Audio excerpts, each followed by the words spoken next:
Therapy Chat Podcast, episode 297. This is the Therapy Chat Podcast with Laura Reagan, LCSWC. The information shared in this podcast is not a substitute for seeking help from a licensed mental health professional. And now, here's your host, Laura Reagan, LCSWC.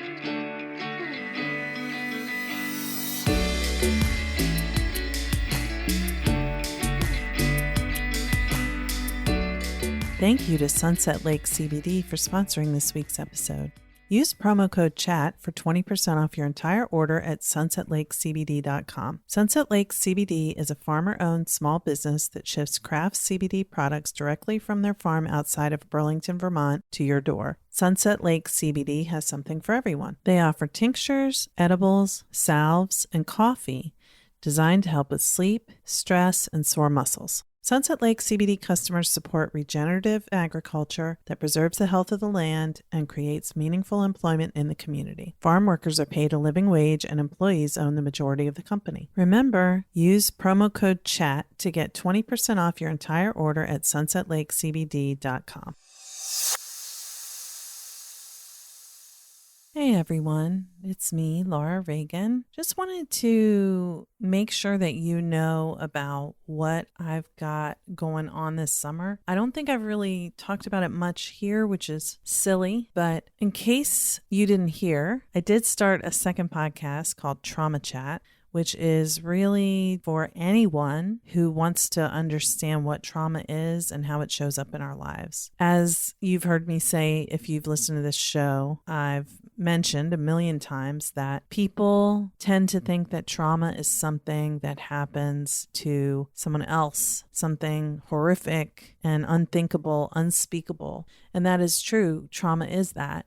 But it's also experiences that are very commonly shared among many of us, most of us. On Trauma Chat, I break down what trauma is in hopefully understandable language that's not stigmatizing.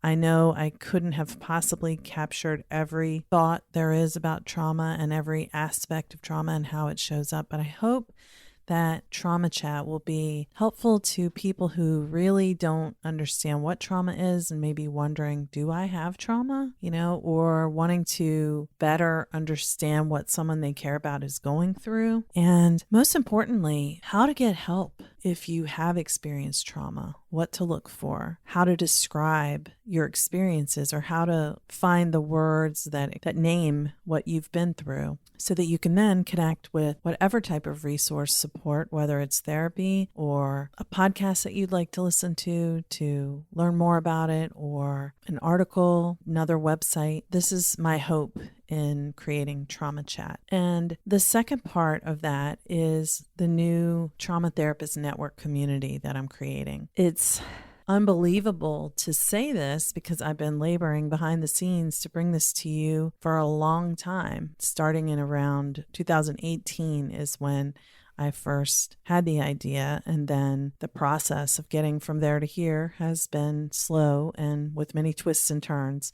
But I'm creating a community for people who have experienced trauma to find help, for trauma therapists to find other trauma therapists to network with and refer to, and gather and collaborate and share ideas and hopefully come together in person in gatherings that I don't know if they'll be able to happen in 2021, but maybe by 2022, we can have in-person gatherings of trauma therapists to provide support to one another and combat the isolation of trauma work. Even if you work in a large agency or group practice, trauma work is so isolating. It's just part of the nature of it. And connecting with other people who get it is so valuable. The participants in my trauma therapist consult groups share how useful they find them to be, because we're in our offices doing our work and then we go home, and it can be really hard to receive the same kind of support that you give to your clients. So I hope that Trauma Therapist Network will be a useful resource for you, whether you are someone who's trying to find more information about trauma or if you are a trauma therapist yourself. To learn more, please go to traumatherapistnetwork.com. The website is not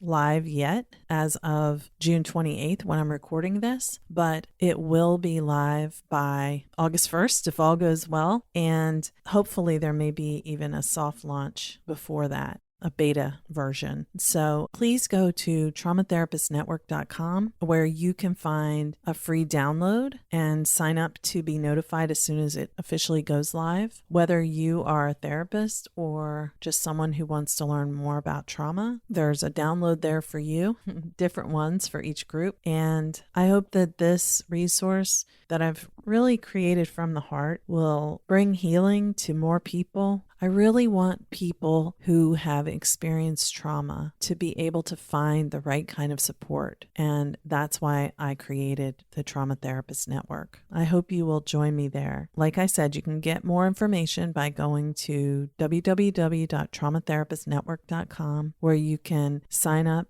to be notified as soon as the official website goes live, which will be in August of 2021. If you're hearing this after August 2021, go there and hopefully you will find the site and you'll see everything that it has to offer. I cannot wait. This is such a labor of love, something that I've really poured my heart into, and I'm just so excited for you to see it. Thank you so much for your support.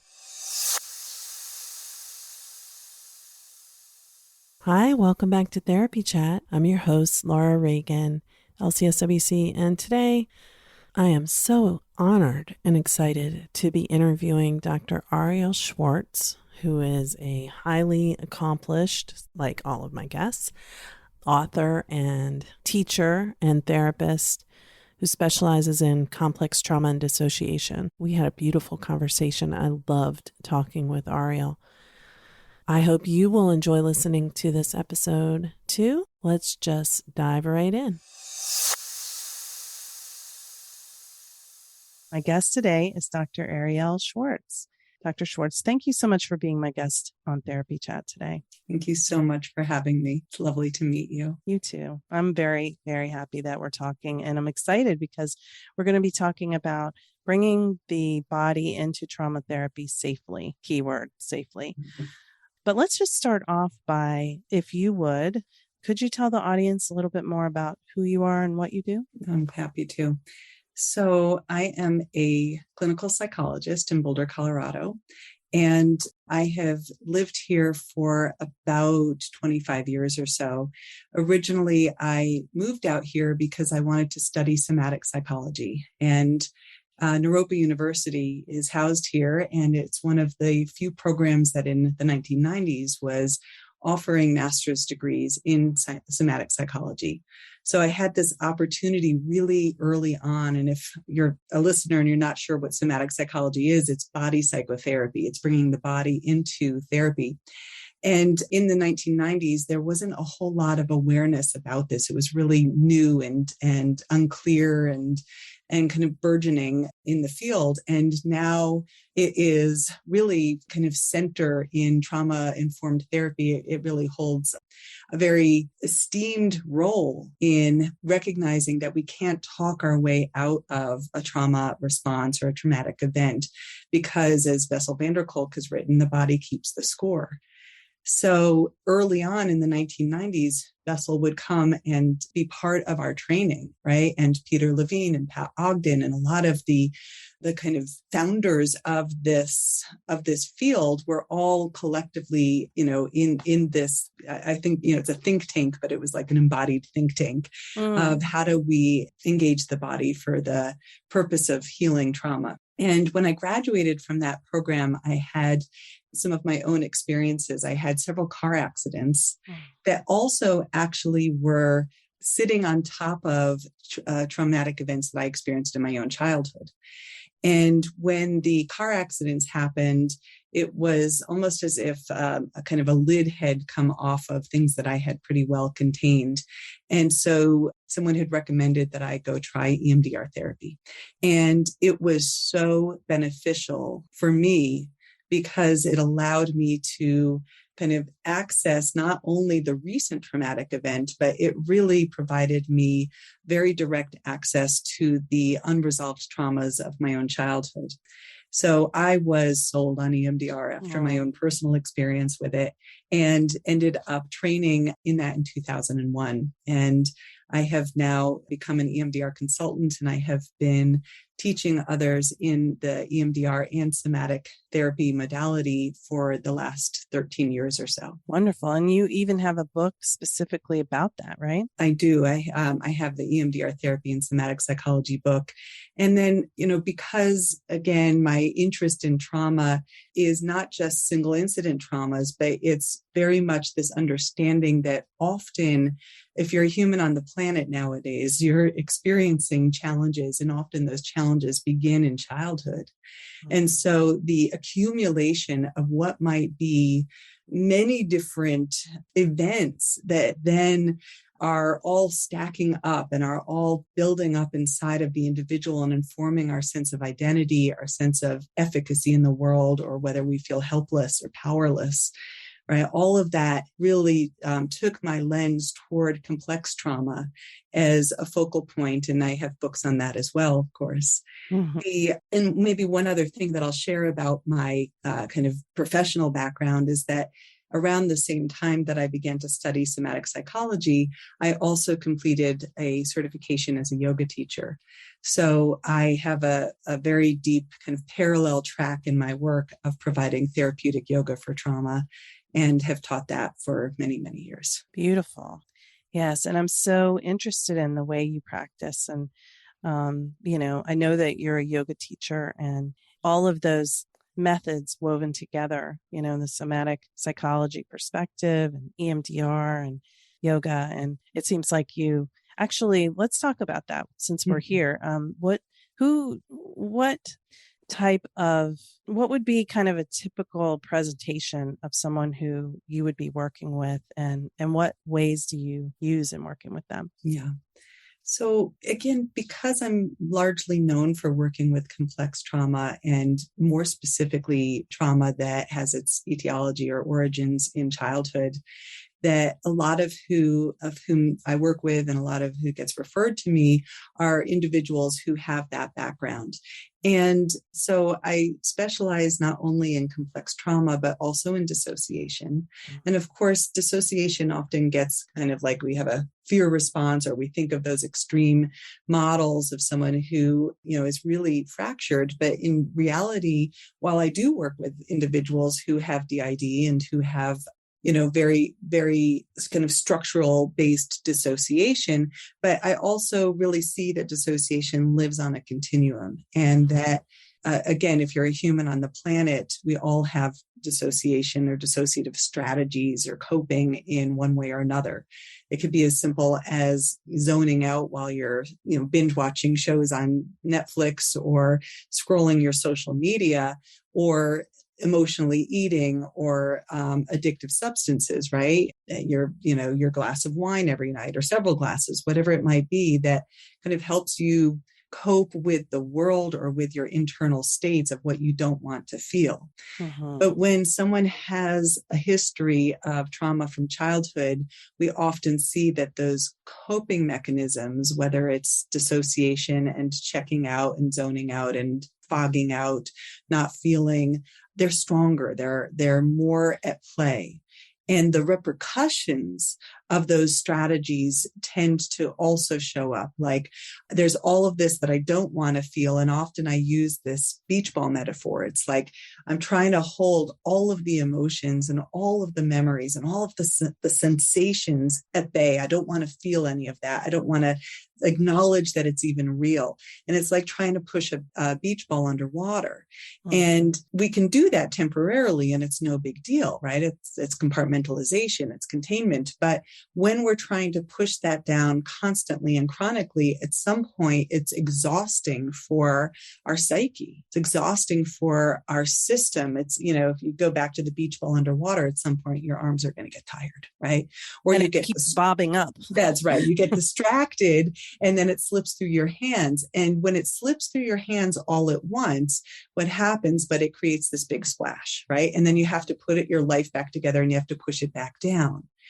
And so what we want to do with really wise trauma therapy is attend to what's being held. And sometimes people are like, I've got 5 beach balls under the water, right? Like I only have 2 hands. I'm really working hard here. So what we want to do is really allow this to come to the surface in a slow modulated way so that once the beach ball finally reaches the surface, no big splash is happening, right? And that's a beautiful analogy, really. Yeah. And what then happens is that once we're not working so hard to keep all of that out of conscious awareness, we feel more real. We feel more connected to ourselves. I can actually feel the feelings in my chest, in my belly, in my throat. I can feel connected to those different thoughts or memories that I might have. And I also have more access to my aliveness and my joy. Key. Because it's not just about what you don't want to feel, but it's what you lose access to because of the protective dissociation that is keeping you from knowing or remembering or feeling or fully grasping what happened because it's more painful than you can tolerate. That's the whole thing. That's right. And that's especially true when it begins in childhood, because as a child, you really need that sense of my, parents or my primary caretakers are predictable and they're safe and they're good people. We need that so badly. And when they're not good people, when they are the same people that are harming us, it creates such a intolerable feeling, right? That very often the reality of what's actually our sensory experience is telling us of what's happening can't be tolerated, and that gets pushed down. And then what we rely on is the fantasy of the good mommy or the fantasy of the good daddy, that really underneath that scary look on their face or the alcohol on their breath or the harsh words that they're saying or the inappropriate touch that they're doing, underneath all of that, they're a good mommy, they're a good daddy. And I'll rely on that fantasy as a way to actually push away the sensory reality of what happened or what's happening, right? Yeah, for survival. Yes. And we take that strategy with us into adulthood. Yeah. So I think, you're already touching on something about that beach ball. Yeah. That it has to be buried for you to be able, under the water, for you to be able to stay alive. Because you have to be able to believe that your parents are safe and you can trust them and that they're going to take care of you because you do depend on them for survival, less when you're a teen, but the younger you are, you literally cannot fend for yourself. That's right. Yeah. And I think that quality of having to keep that at bay and then, to live in the as if, or to live in the fantasy, and then, to basically try and protect other aspects of your world from being contaminated by what might be happening at home or what you can't talk about, right? And so then you perpetuate the part of self that basically is living as if none of those bad things are happening. And then it gets further pushed back. But I think one of my main intentions as a trauma-informed provider, as well as educator, is that I want to really depathologize dissociation. I want to recognize it as you just named, a survival protective response. And that no matter where you are on that dissociative continuum, you're not broken, you're not damaged, you're a human surviving this complex world. Thank you. And yes, I agree with you about the depathologizing of dissociation. But as you kind of mentioned in the beginning, you didn't say this directly, but culturally we get in pop culture or in films and, media, we get portrayals of what dissociation is. It's, Sybil, or it's, something where it's an extreme portrayal that is scary. And it's kind of intended to be scary in that case. And dissociation can be scary because it can feel very out of control. Yes. And, when you don't know what you did, if it's to that extreme where you lose time and things, it's, there can be situations where you're inadvertently in an unsafe situation. And because you're not fully present, you're not safe. But it's not you who's the danger to other people. It's other people who intend harm who could be the danger to you. Exactly. And that's where the kind of misattribution of responsibility comes in, is that the interpretation is, I must be the bad one. I must be the bad child. Again, I'll make them the good parent or the good coach, the good minister, whoever it is that's supposed to be that good adult, right? I'll make them the good one, but I must be the bad one. All of those yucky feelings that I'm feeling inside, that's a confirmation that I'm the bad one, right? And so I think that what you're describing is that the fear then gets it kind of almost like popularized or maximized on in the media and in how it gets spoken about. But when we just meet face to face with any one individual, it's really all about kind of having compassion and helping build compassion and build a depth of understanding for your own unique experience and your own unique life. And it's not scary at all. It's actually just very tender, very vulnerable. Very vulnerable. Yes, exactly. And I think that one of the things that's really missing in our cultural conversation, I do feel like trauma is kind of a buzzword right now, which I'm grateful that more and more people are learning about trauma. But I do think that there's an oversimplification a lot of times in the way it's spoken about, and dissociation is pretty much left out most of the time, so. But it's part of a trauma response. It's part of the protective way that our brain handles these situations so that we can live through them. Yeah. And but it's so confusing because for the person, it's like, was that real? Did that really happen? Yeah, I think that's such a key piece, right? If it's a little bit like if the tree falls in the forest and no one hears it, did it really happen? And when trauma occurs and nobody validates it, nobody witnesses it, nobody says that really happened to you and that was bad and that was wrong, it's that same quality of, did that even happen? And do I even exist? Is what I'm feeling inside valid, right? And I really feel that that's a big part of what we do therapeutically, is to go back and revisit these unwitnessed events. And provide this kind of shared experience where now the individual can go back, not in the source of a flashback or in the middle of the night, but with a compassionate companion who then can kind of hear the story and go, well, that was a crime. That should never have happened. And nobody protected you and nobody helped you unpack what happened afterwards. And now we get to do that. And so we're validating the reality of that experience. Yeah, that compassionate witnessing, which is what needed to happen the first time around, Not true.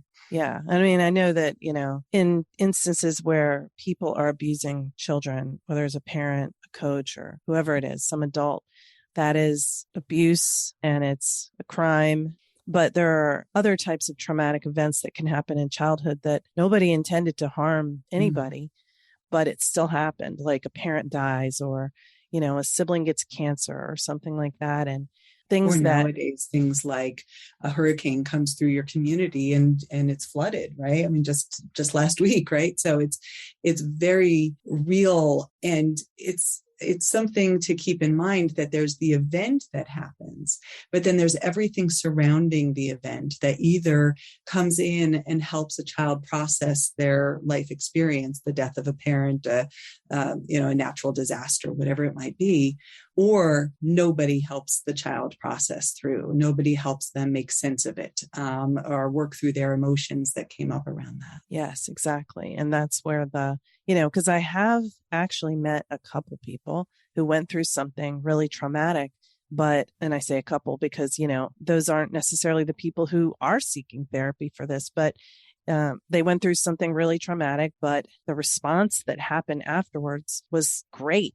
And they got through it. They got help, and they, and not just in a one moment, but ongoing. When they needed support, they were believed, they were supported. And you don't see those people developing post-traumatic stress disorder. Exactly. So you're speaking to one of my other passions, which is around resilience and even post-traumatic growth. And when I have really just done a deep dive on what fosters resilience, what are the factors that help children emerge out of childhood traumatic events with resilience, the key factor is that there was at least a single adult who took an interest in the inner world and an experience of that child, who listened, who helped them. I always think of Mr. Rogers, right? Like just that person who is willing to show up and see that a child is a person, and they have their own thoughts and their fears and their worries and their hopes and their dreams. And that when a child has that person, that their likelihood of coming out of those adverse events with greater resilience, and that's physical resilience, less health problems, emotional, psychological, mental, all of those layers, is strengthened by just that one person. It's remarkable. Hey, everybody. I wanted to take a quick minute to tell you about my experience with Sunset Lake CBD. I first tried CBD when my integrative doctor recommended it for chronic neck pain and tension that tends to wake me up at night. I really like Sunset Lake CBD's products. The full spectrum CBD tincture is mild tasting compared to others I've tried, and I find it works quickly. It doesn't feel sedating, but it does have a pleasant calming effect. And I also like the CBD gummies. They taste good and they work well. So if you're looking for a craft CBD product that comes directly from a farm outside Burlington, Vermont that's a producer for Ben & Jerry's ice cream, you're going to want to check out Sunset Lake CBD. And remember, Therapy Chat listeners get 20% off using the promo code CHAT. So go to sunsetlakecbd.com and use the promo code CHAT. Thank you for saying that. That's actually one of the things that I didn't say this when we were talking before, but that I learned about that when I was in undergrad in sociology. And I was like, it only takes one person. I could be that person for maybe one person. And that would be like a reason to, feel like you contributed something to the world. Exactly. And also what I needed, what we all needed when we were little. That's right. Right. That compassionate witness. And again, like, even if it doesn't happen in childhood, if, I've worked with people, and I'm sure you have too, who say, I never had that person. Yeah. Right. But because we have this ability to time travel, right, to go back in our minds and in our memory, and because the body emerges still in the here and now with whatever's left unprocessed from the there and then. And so we have that ability to go back and loop our consciousness around those pockets of time and experience that were left unrealized and unwitnessed. And we go back to those. And now we are that adult as if we're sitting with the child. Mm-hmm. That's right. I mean, it's right there in our bodies, just like it was then. And that's, I guess that brings us into why it's so important to bring the body into trauma therapy. Can you talk about that a little bit more in depth? Yeah. And I'll actually tie into it another modality that I feel like is so incredibly valuable for treating trauma, which is parts work therapies. Right. That statement I just made of, we can basically time travel, and we're sitting with the felt experience in the here and now in the body, but it's as if we're touching into that which never got realized or processed by the 5-year-old or the 7-year-old. And so when we can really identify what is the part of the client that's still holding that. And ironically, when we're working with parts work, whether that's ego state therapy or internal family systems or structural dissociation model, but regardless, the body is our access, right? I have a long-term client that I work with who often likes to say, my body is my inner child, right? And there's this That way resonates a lot. Right. That like the feeling in the belly, the jitteriness, the heartbeat, all of those experiences, the catch in the throat, those are our access points to what didn't get to be expressed. So, there's the bringing the body into psychotherapy is so valuable, but we need to do it wisely. Right? Exactly. Yeah. And what that really means is that we don't want to do too much too fast. We need to be in alignment with the pacing for the individual, what we call their window of tolerance or capacity to be with sensation. And if we go too much too fast or are pushing the client in a direction that they're just not ready or wanting to go, if we can really create harm. Yeah. And that's, I think, again, going to trauma being kind of a buzzword right now, there are a lot of, I think it's a great thing that there are a lot of body-oriented trauma healing methods and modalities that are kind of like out there. I've had clients who received from a massage therapist or an acupuncturist like a list of exercises to do to discharge the trauma. And sometimes that can bring up unexpected reactions, I think. So sure, it's a too much too fast response, and I see it as well. Whether it is what used to be called things like primal scream therapy, but like whether it's kind of banging on pillows or letting something out in a very cathartic way.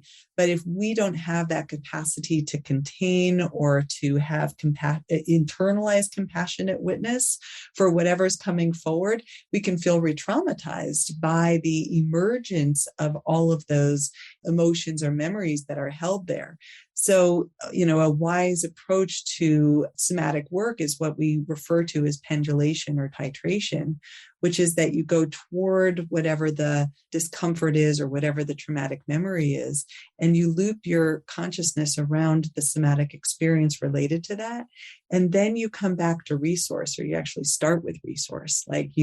And by resource, that can be awareness of safety in your here and now circumstances, that you're looking around your space or that you're holding on to something that's an anchor for I know that I'm safe now, right?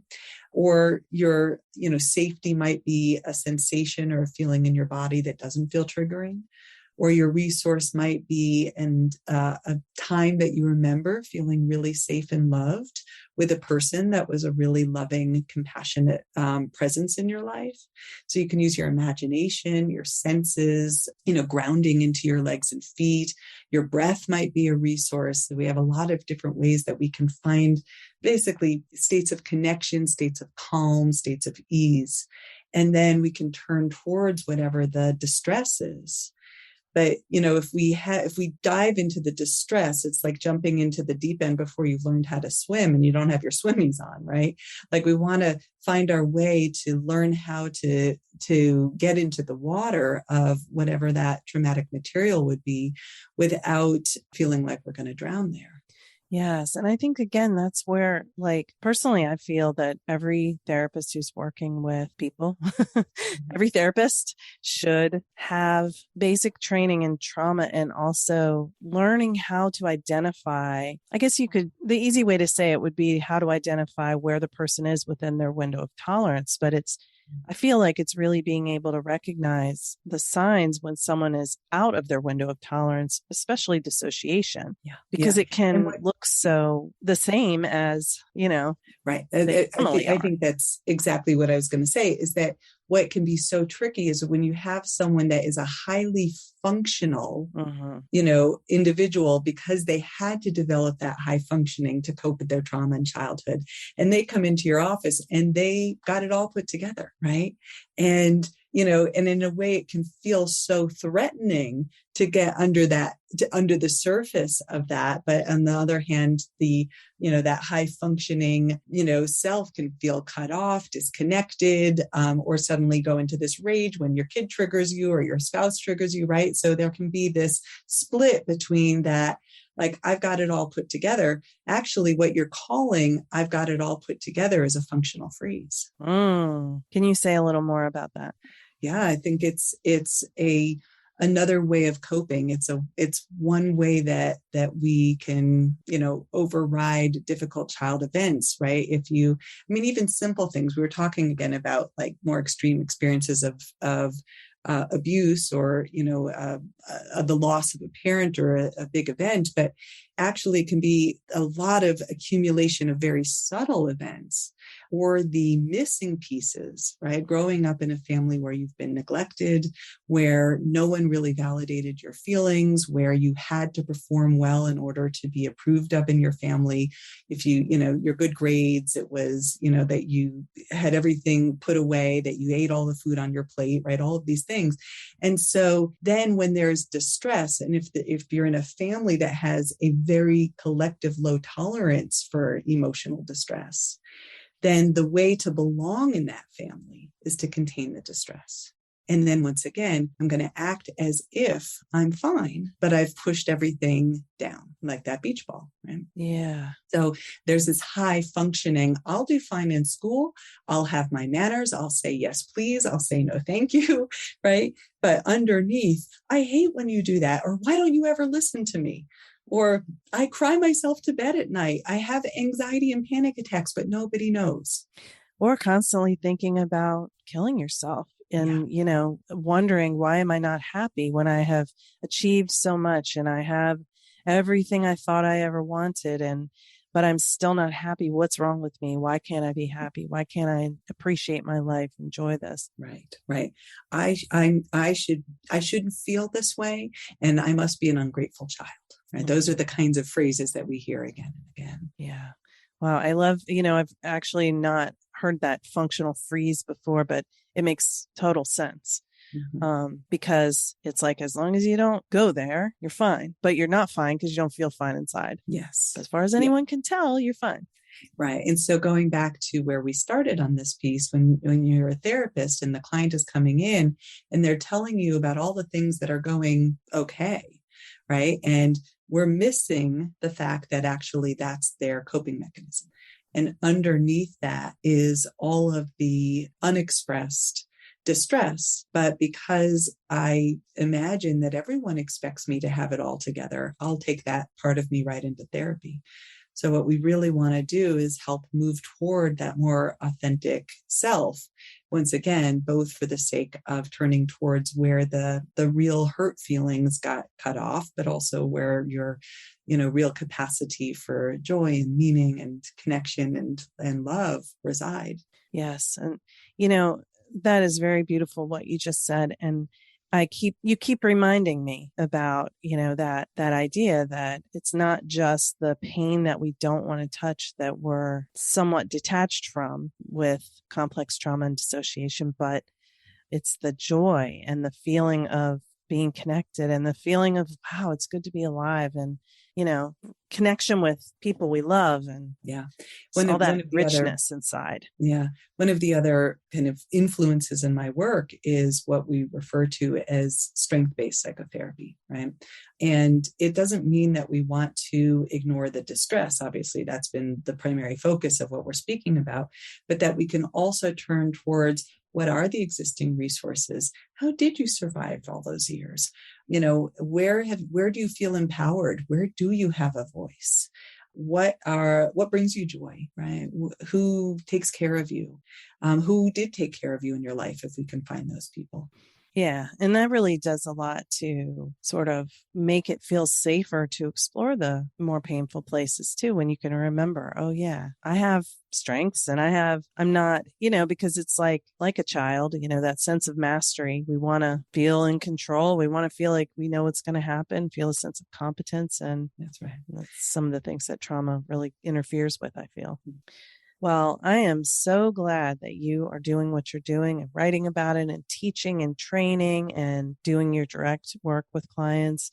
Can you tell us a little bit about, for clinicians and for people who aren't therapists but are wanting to explore trauma healing, what are you offering? What's out there that you've got going on that people can find? Yeah, thank you for asking. I think one of the things that has been a very kind of spiritually driven and kind of heartfelt desire is to create as many accessible resources out there as possible for the layperson, for anyone who's experienced trauma, especially because we are aware that we are facing a mental health crisis. I think it's been around for a long time, but it's exacerbated by the pandemic and by, so much of what has been emerging in these recent years. So the resources that I have out there, one is my website and my blog, and that's at drarielschwartz.com.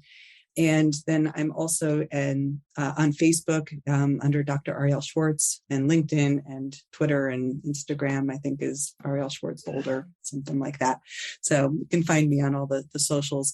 But one of my pandemic projects was to create a YouTube channel. And at this point, I have about 80 videos on there that are free, and they are either yoga classes or small mini yoga based somatic practices that you can do to nourish your nervous system. I have a lot of emphasis on the vagus nerve and on kind of how we can really engage body and mind together.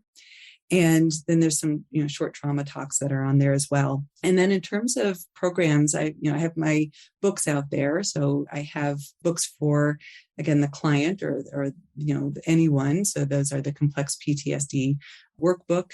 I have the Practical Guide to Complex PTSD. I have the Post-Traumatic Growth Guidebook.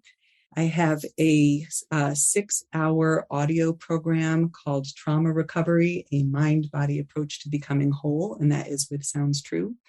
And for the clinician who is seeking to become more trauma-informed, there are all of those books that you can use with your clients, but also there is the EMDR therapy and somatic psychology book and the Complex PTSD treatment manual.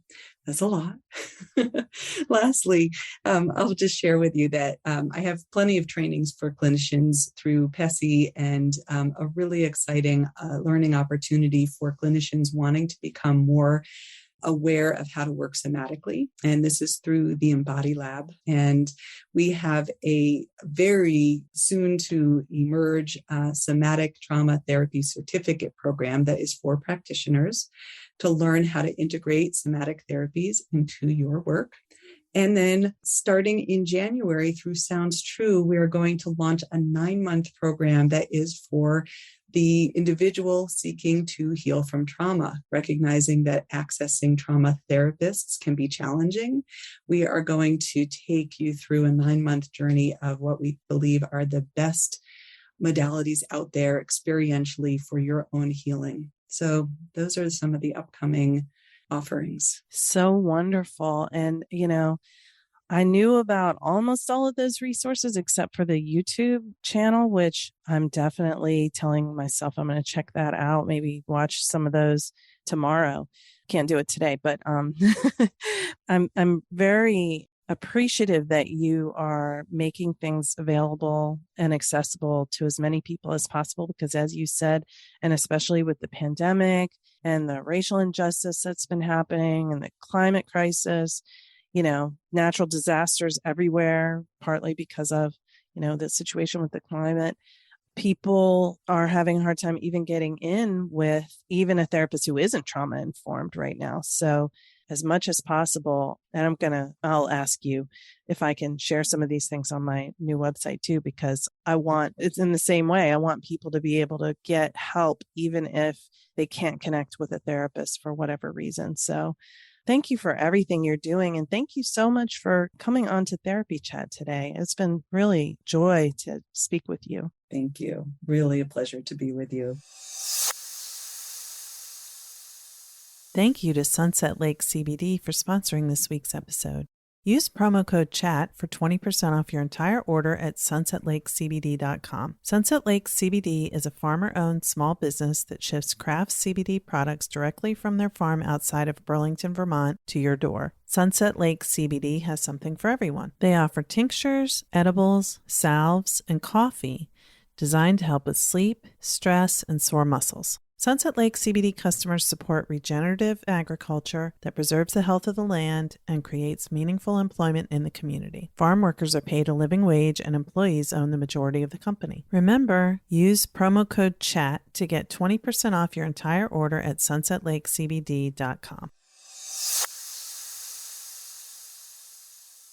And for more information and resources on trauma and healing from trauma, go to www.traumatherapistnetwork.com. Trauma Therapist Network is a community for therapists and a place for anyone to go to learn more about trauma and find resources and connect with help. www.traumatherapistnetwork.com. Thank you for listening to Therapy Chat with your host, Laura Reagan, LCSWC. For more information, please visit therapychatpodcast.com.